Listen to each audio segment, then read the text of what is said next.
दिल्ली में आज से खत्म हो चुके वाहनों के लिए ईंधन नहीं दिए जाने पर आप नेता सौरभ भारद्वाज कहते हैं क्या उनके पास पुराने वाहनों को रोकने का कोई और तरीका नहीं था।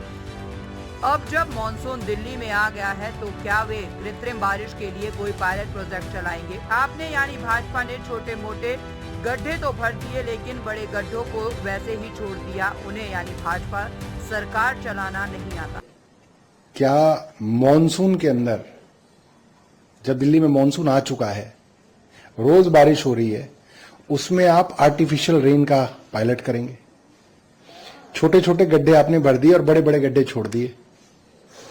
पेट्रोल पंप पे पेट्रोल पंप वाला लड़ाई झगड़ा करेगा पेट्रोल देने वालों को। पेट्रोल पंप मालिकों की एसोसिएशन कह रही है कि ये जो है इम्प्रैक्टिकल है, मगर जैसे एक फुलेरा की पंचायत चलती है उस तरीके से पूरी की पूरी सरकार को चलाने की कोशिश है और इनको सरकार चलानी नहीं आती, न ही चला सकते हैं। कल मुख्यमंत्री रेखा गुप्ता ने कहा कि नहीं उठाए, इसलिए अब हमें ये सब करना पड़ रहा है। उनका मतलब देखिए 5 साल आप मुझसे लिखवा लीजिए, 5 साल तक रेखा गुप्ता जी सिर्फ और सिर्फ आम आदमी पार्टी को गाली देते रहेंगे और 5 साल बाद ये कहेंगी कि भैया हम कुछ नहीं कर पाए क्योंकि अरविंद केजरीवाल ऐसा कर गए, अरविंद केजरीवाल ऐसा कर गए। केजरीवाल जी ने सरकार चलाई, शीला दीक्षित के खिलाफ लड़के आए।